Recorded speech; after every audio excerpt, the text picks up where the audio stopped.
listening to Chris Talks Cars on Cartoon Channel.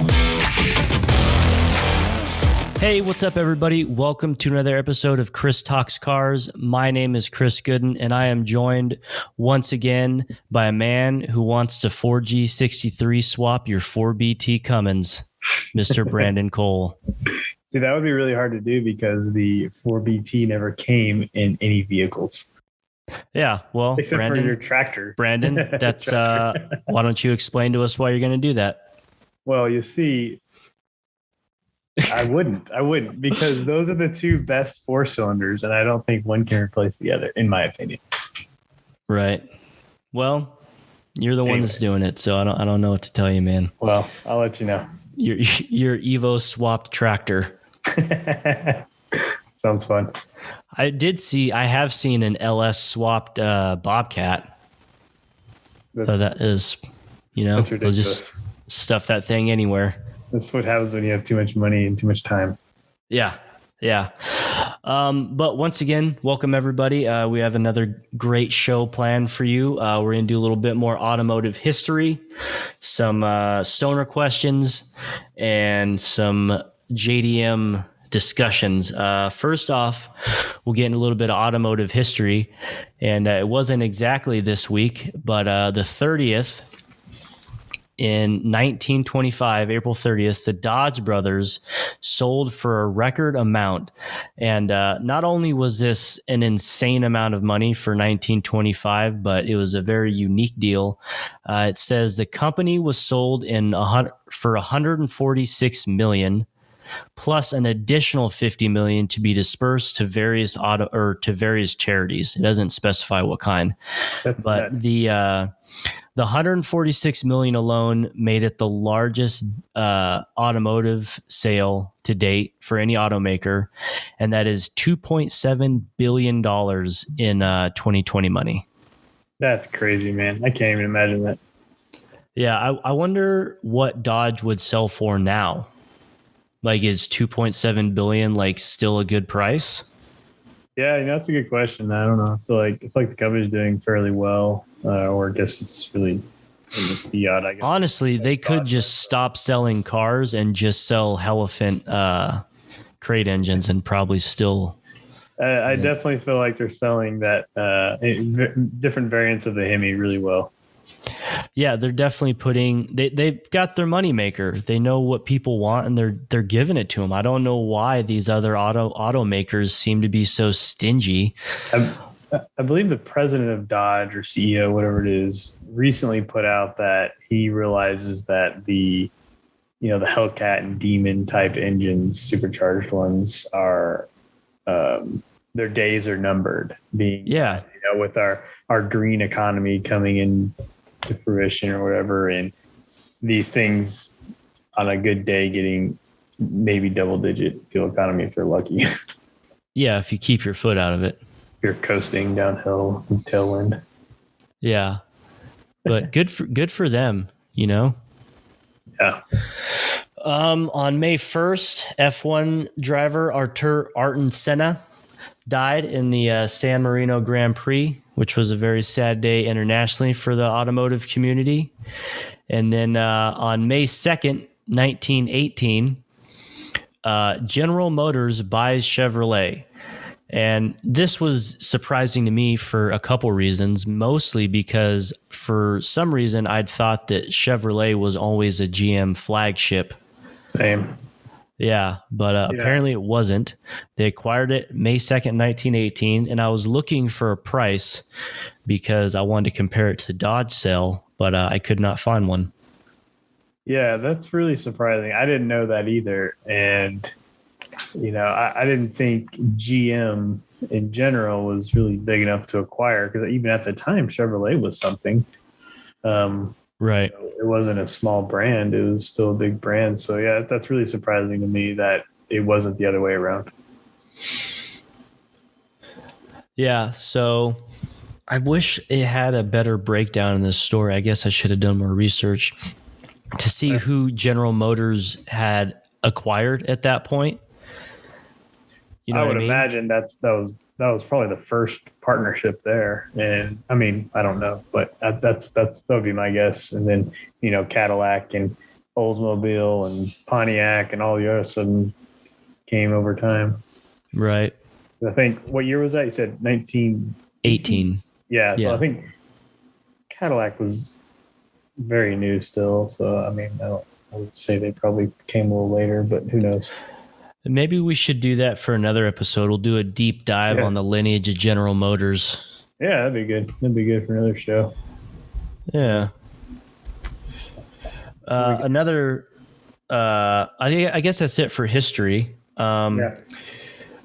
You had some news you wanted to bring up on the 370s. The 370s. So, just doing some quick reading like I typically do on a normal day. I found that basically, if you were to go, and this is a very recent article today actually, if you were to go to a Nissan dealership, you would be considered pretty lucky to find a brand new 370 dealer on the lot.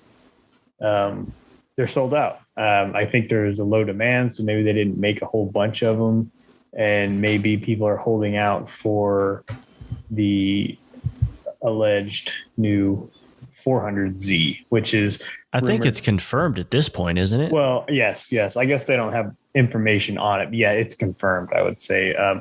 But I guess they're assuming that it's going to take on the 3-liter twin turbo V6 currently found in the Infiniti Q50, which is fantastic because there's one thing I love is turbos. One thing I love is turbo all-wheel drive vehicles, and this vehicle has not gotten the Q50 anyways, which will be the Infiniti variant really of it. I would say they're built somewhat similar. It's okay. So like you take the GTR, okay, and it's all-wheel drive, twin turbo, very powerful. It's technology, great vehicle. It's got a lot of hype. Like it's the epitome of the tuning culture right now for new stuff, anyways. It's all you see at Texas 2K. It's insane. Yeah, and the brand itself of GTR has been, one of the number one or number two, probably up there with the Supra since the 90s. And for sure.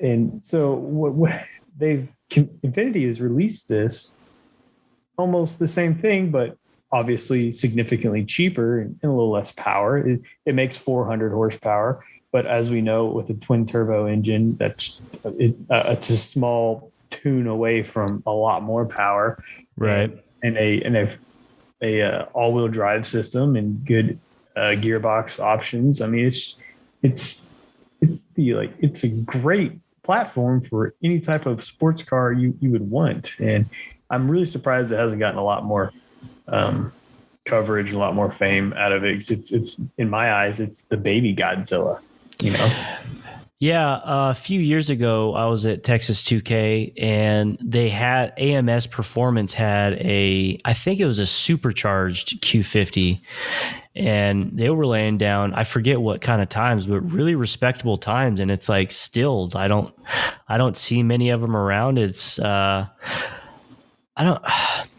don't know. It's like the Kia. It kind of made sense that the Stinger went under the radar because who's really looking to Kia for a twin turbo all-wheel drive sports car, right? So I always thought that, and myself too, I wouldn't buy one, but I was always surprised that more other people didn't, that aren't snobs like me. But same thing with the Infiniti. I guess maybe because it's an Infiniti. Yeah, I know it is.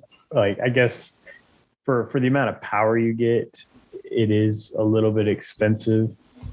Yeah, that's true. So, but the same thing goes for the 370. It's for what you get. It's a lot of money, and like at that price point, it's like, why not buy a year-old Corvette or something, 2-year-old Corvette?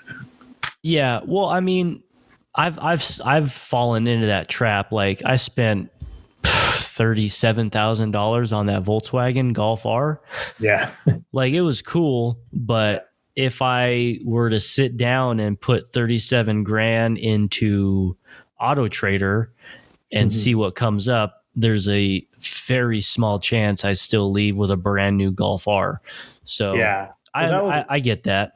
that was a sweet, awesome car, and the same thing though. It's really everything you want in a sports car with the all-wheel drive system, turbocharged. It was pretty luxurious in there, very comfortable. Had a lot of room. Yeah, but for 40 grand, I could have got a freaking Z06. Well, that's what I'm getting at next. But then you're an entirely different class of vehicle. You have a very small trunk. You have no back seats. You have cramped. Even That's true. I guess cramped. Hot hatch versus a sports car. Yeah, you're different. Fair comparison. It's different class, but yeah, I'm the same way. You know, if I was a single guy like you, I would definitely lean Corvette over hot hatch for sure. Right. But to circle back to our original point, if you sit down and look at how much a G37 costs off like the floor and then the other cars in that price range, you're probably less likely, if you're a tuner oriented person, you're less likely to come away with the Infinity. Yeah. But I think that's probably what we're saying about this whole turbo thing plus all-wheel drive. I think that's the main reason why the 370 is pretty much not doing great in sales right now. Is basically you get a 330-ish horsepower, 335, something along those lines. It might be a little more by now. Right. Not a ton of power, naturally aspirated, great car, great platform, but you can get so much more for the amount of money they're wanting for it. So I would say that's probably a good reason why they're switching it up, going turbo, because if you don't have something forced induction, I don't even care if you have a big engine. It's really hard to compete these days with anything else that's considered a sports car. Yeah. Unless you happen to have something like an LS that takes off in the aftermarket. I mean, first support wise, the LS may as well have come turboed. You know what I mean? But 90% of other vehicles don't have the rabid aftermarket support that the LS engine does. Yeah, and it seems like, I guess, probably that Q50 doesn't have a strong support right now as well. I'm assuming it's going to take off a bit if this Nissan 400Z gets the same engine. Yeah, so the brand new Q50 starts at 36.7. That's not terrible, but it's not cheap. That's also for the base model, which is 300 horsepower. Oh yeah, so the Red S I think is the only way you get the 400 horsepower with all-wheel drive and everything. And that's when it gets pretty stout. Yeah, so I don't know. We'll probably see way more of it once the price drops down. Like once they get a few years on them, and the drifty kids. Well, I guess the drift kids won't take them because they're all-wheel drive. Yeah. Who knows, man? We shall see. Time will tell. Yeah. Well, the stoner question of the week. Did you want to get into that? Yeah. Why 4 liter? So this is the. Hold on. Okay. You actually asked this question over text to me a while ago, several months ago. And I'll just be driving down the road and it pops into my head all the time, and it weighs on me, and I actually go through this conversation. It haunts you. Yeah. And it bothers me because, like, in my mind, like, I know the answer, but it's like, it seems like it should be more complicated than it really is. But anyways, we'll dive into it. Do you want to take it? Or do you want me to go? Sure. So the question was 4 liter of displacement versus displacement. Why does the number of holes make such a difference in the power and how it's made? Because if you have, for which I don't even know if anyone does, a 5 liter 6-cylinder. Let me simplify it here. If you have a exact 2 engines built exactly the same, one's a 4 liter V6, and they can be a cam and block or overhead cam, basically built to the same specs, versus a 4 liter V8. Same thing, built as closely as they can. Obviously, the bore and stroke has to be different to make up that extra displacement in the V6. Has to have more bore or more stroke, or a combination of the two to equal the same amount of displacement as the V8. So everything else is about as close as they can be. Which one makes more power? And I guess it comes down to like power, torque versus horsepower and where it makes it and how it makes it, right? That was what I thought. Yeah. I was Yeah. thinking, being that the V6 would have to have a larger stroke, a larger bore, or a combination of the two, typically that coincides with pretty decent low end torque, whereas the V8s would have a shorter stroke or smaller or smaller bore or combination of the two to and be capable of maybe accomplishing slightly higher RPM. But even if you wanted to limit them to the same RPM, you see which one. But something tells me that the V8, just no matter how you shake a stick at it, it's going to be it's going to be higher in horsepower on the top end, and then maybe just you have a little bit of an advantage on the V6 on the low end. I feel like if you limit the RPMs to the same, you're hamstringing the V8, because that was going to be my point with the 5 liter, because I know 5 liter, they have a V10, 5 liter Coyote versus a 5 liter V10. Like, I guess Coyote is more of a high revving thing anyway, but you know what I mean? Yeah. Like the V10 is going to make the power way higher in the revs than a V8 would. Yeah. And those engines are also built very differently. The 5.0 is made to be in a truck platform. It's made to be in a daily driven Mustang, whereas the 5 liter V10 it's a weekend car. It's a track car. It's not made to be driven every single day. So it is capable of running a much higher compression ratio, and it's built with tighter tolerances, and it's gonna make more power, and the cylinder heads are different. But my point is where it makes the power. Sure. Okay. Yeah. V8s are typically grunty, and a V10 is a high revving. You had a work V10. I guess it's all about how it's cammed and designed. Yeah, it's all about how it's built, and so the things have to be built. Yeah. It's very similar, and then having it like that. So the only thing I could I started brainstorming. I said, what can I compare these to? Because I can't think of anything off the top of my head that is comparable for this. But two things, because I'm a diesel guy, so it came up. You have 6.7 liter Cummins, and you have a 6.7 liter Power Stroke. So you have very similar, almost identical displacements. One's an inline six, one is a V8. Which one performs this differently? And they're actually built somewhat the same. They have a very similar injection system.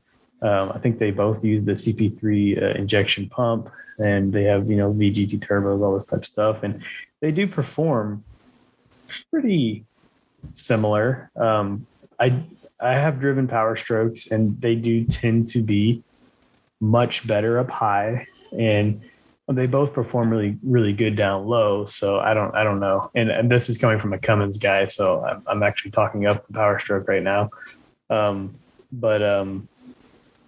Yeah, well, the straight 6 to V8 comparison is where it kind of gets blurry for me, at least, Yeah, I know it changes it, and it's not the exact comparison we're looking for, but I really just couldn't think of anything where there's basically like chop 2 cylinders off, change the bore and stroke, and accomplish the same displacement. It's just, it doesn't exist to my knowledge. So I just had to speculate off of just my general car knowledge, which one would be better. But anyways, that's Chris's stoner question of the week. Stoner question of the week, and I hope it haunts you the way it does me, and you can sit there and think about it for hours. Oh man. Yeah. In other news, Cletus destroyed Leroy, kind of. No, what? I didn't hear that. The drivetrain. He part of the clutch came off and destroyed the bell housing, which destroyed the transmission. Which does it say what transmission he has? He runs some crazy RPM transmission. It's still a manual. So he's got the T56 from the original Corvette. I would imagine. Yeah, I should know more than that, as I am the resident Cletus fan. I'm a big fan. I've been watching him a lot too, but I don't know that much about his cars other than they're pretty wild. Yeah, James junked his engine. He blew a side of the cylinder head out, and then while he was here in Vegas, and I went out. I went out and saw him. Yeah, and then these poor guys drove through the night from Bakersfield to deliver him an engine, a brand new engine, yeah. and they installed it, and then I forget what the problem was. They had an issue with it, and it didn't end up running it. And then he ran Leroy once and junked the whole drivetrain. And rough weekend. Yeah. So I think the only car that's up right now is Ruby of the main ones, because Rocket, the drift Ruby? Car. Ruby's the C6, the red single turbo C6. Oh, okay. Yeah. She's still single. Real big single. She's still going, and then Rocket broke like the front control arm, the drift car. Which one is that? That's the 240 drift car he has. Okay. Oh yeah, is that the one with the American scheme wrap on? Yeah. Okay. Yeah, well, I mean, so does Toast, which is his burnout car. But yep, rough week for old Cleater, but he pressed on. Yep. Yeah, I've been keeping up a little bit since I've been on Instagram quite a bit with cartoon channels, new page. It's growing relatively fast. So hell yeah, make sure you guys are out there subscribing and whatnot. Yeah. So we have new content going up every day. We're just trying to keep up with things and having a good time doing it. So come in, like our stuff, follow us, and keep up with what we got going on. Absolutely. David Freiberger set a record this week. He joined the El Mirage 200 mile an hour club. Yeah, he set a record. Yeah, it's been held since the 70s or 80s. Yeah, it's hold on a second. I think he went something like 218 miles per hour. I'm going off the top of my head here. No, it was 208, which isn't the fastest he's been, but it's one of those things where it's like for his class. Fastest. Yeah. Yeah, that little car's got quite a few records right now, that Camaro. Yeah, I don't know all of them. Camaro. Hold on a second here. Yeah, he's got the El Mirage. I know he's in the 200 mile per hour club in quite a few places. I don't know where else he holds records though. Yeah, so he did 208.791, which is the sea-blown gas coupe record of 200 miles an hour that was set in 1984. Nice. Yeah. Yeah, so that record's older than me. Yeah. He did a full episode about the engine that he used, the 347 cubic inch Chevrolet, on episode 40 of Engine Masters, and I went back and rewatched it. It's very, very interesting. He's making about 1,000 horsepower on a Pro Charger. I think it was like 1,007 or something like that. Yeah, it's way less than the car is capable of, but at wide open throttle for several minutes at a time, you need to overbuild the crap out of the engine. You know, I would like to rewatch that episode too, because these guys they're all big fans of the big block Chevy engine. It's their go-to for making power on everything, and I'm wondering why. I assume that's a small block Chevrolet, being 345 cubic inches. Yeah. So I'm wondering why they didn't go big block. Is maybe for the RPM for advantage. The class also, I'm guessing. Okay, yeah, that makes sense then. Yeah, they probably limited on displacement. Yeah. We should do a separate podcast series where we go back through and watch all the Engine Masters episodes. Yeah. Well, I don't know how entertaining that would be, but we'd have something to talk about. Heck yeah, man. Yeah, so congrats to Freiberger. I'm going real fast, man. He did 260 something. That's the record for the car, which is That's nuts. Absolutely insane. So much faster than I ever want to go. Yeah, in a second gen Camaro on dirt. That's nuts. 260. I've been my personal land speed 261.6. My personal is only 167, and that was really fast. I can't imagine going over 200 on dirt or salt flats or whatever. Yeah. That's nuts. Yeah, you got to have a pair on you. That's for sure. Yeah, or really trust that car. Well, all of the above. I mean, I'll trust a car all day, but at the end of the day, you still got to be the one watching the speedo climb and climb.